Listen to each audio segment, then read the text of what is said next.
તો ભાવનગરના ઘોઘામાં લાખોના ખર્ચે બનેલો કમ્યુનિટી હોલ બની ગયો છે અસામાજિક તત્વોનો અડ્ડો।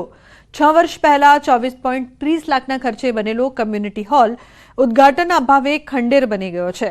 વર્ષ 2016-17માં ગ્રાન્ટનો ઉપયોગ કરી ગ્રામજનોની સુવિધા માટે હોલ તૈયાર કરાયો હતો, જો કે પંચાયતના મંત્રીઓ અને તંત્રની બેદરકારીના કારણે લોકોને આ સુવિધાનો લાભ ન મળી શક્યો।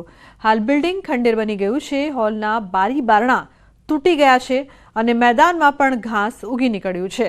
હોલની દિવાલોમાં પણ તિરાડો પડી ગઈ છે। ઇમારતનો સર્વે કરી સમારકામ કર્યા બાદ તેને લોક ઉપયોગી બનાવવામાં આવે તેવી માંગ ઉઠી છે। જો ખંડેર હાલત થઈ જાય અને આનો કોઈ ઉપયોગ ન થઈ જાય, ન થઈ શકે અને કોઈને ભાડે પણ જો આ આપવામાં આવતો હોય તો આનું ભાડું પણ સારું આવે ગ્રામ પંચાયતને।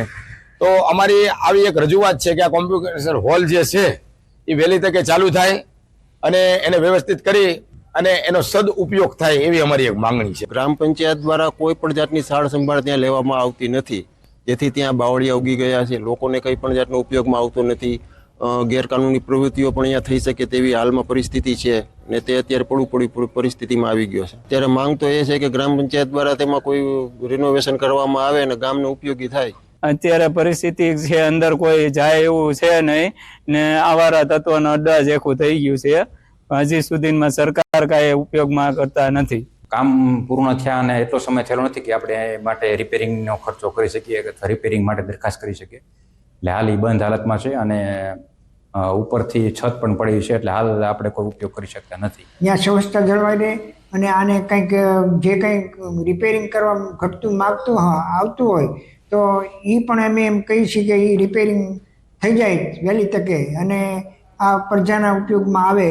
સારા મોડા અવસરની અંદર ફંક્શન કંઈક ગોઠવાય, આવું કંઈક થઈ શકતું હોય તો કંઈક રિપેર હોય તો એ થઈ શકતું હોય છે। તો દ્વારકામાં લારી ગલ્લા ધારકો બન્યા છે બેરોજગાર। નગરપાલિકા 100 જેટલા લારી ધારકોના લારી ગલ્લા ઉઠાવી જતા નાના વેપારીઓમાં રોષ ફાટ્યો છે, જેથી દ્વારકાના હાથી ગેટથી નવા ગોમતી ગેટ પરના લારી ગલ્લા ધારકોને પ્રાંત અધિકારીને આવેદનપત્ર આપ્યું। નાના વેપારીઓ કહ્યું કે પાલિકાએ 100થી વધુ લારી ગલ્લા ધારકો છેલ્લા 1 મહિનાથી ધંધો રોજગાર બંધ કરાવ્યો, જેથી તેઓ મુશ્કેલીમાં મુકાયા। ત્યારે વહેલી તકે તેમને ન્યાય મળે તે માટેની માંગ।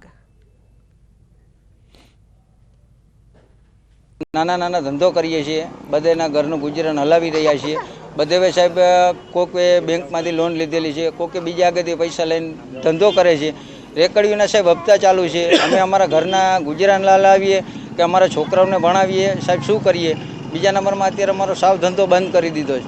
તો મેઇન બજારમાં સાહેબ ધંધા ચાલુ જ છે, બરાબર, એ દબાણ નડતું નથી। ગઈ 26/12/2024ના રોજ નગરપાલિકાના કર્મચારીઓ અચાનક આવી અમને તમામને લારી ગલ્લા બંધ કરાવેલ અને અમુકના સામાન પણ ઉપાડી ગયેલ છે। તો છેલ્લા 10-12 વર્ષથી અમે અહીં વ્યવસાય કરીએ છીએ અને અમારા નાના માણસો બાળકોનું ગુજરાન ચલાવે છે। આવી રીતે અચાનક જો ધંધો બંધ થતા અમે બધા મુશ્કેલીમાં મુકાઈ ગયા છીએ।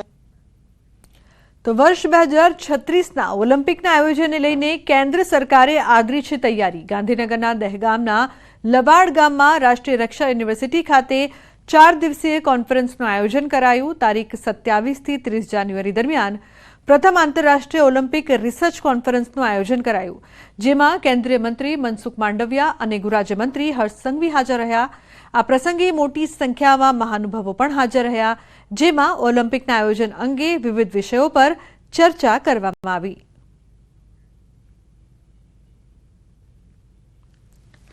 દેશની પ્રથમ ઓલિમ્પિક રિસર્ચ કોન્ફરન્સ થઈ રહી છે, જેમાં ઓલિમ્પિક્સને ધ્યાનમાં રાખીને સ્પોર્ટ્સ સેક્ટરની અંદર કેવા રિસર્ચની આવશ્યકતા છે, નેશનલ ઇન્ટરનેશનલ કક્ષાએ કેવા રિસર્ચ થઈ રહ્યા છે, વિશ્વના 60થી વધારે દેશો આ કોન્ફરન્સની અંદર ભાગ લઈ રહ્યા છે। गुजरात एकमात्र स्टेट ऐसा है जहाँ खेल महाकुंभ के नाम का 1.5 महीने की जो स्पोर्टिंग इवेंट्स होती है उसमें 6 करोड़ की आबादी में 71 लाख से ज्यादा बच्चे वो स्पोर्ट इवेंट के अंदर पार्ट लेते हैं। तो स्पोर्ट्स कल्चर बनाने का जो प्रयास है उसको पिछले कम से कम 2010 से जब प्रधानमंत्री खेल महाकुंभ की शुरुआत की, उसके बाद हमें बहुत ही बड़ा अचीवमेंट इसमें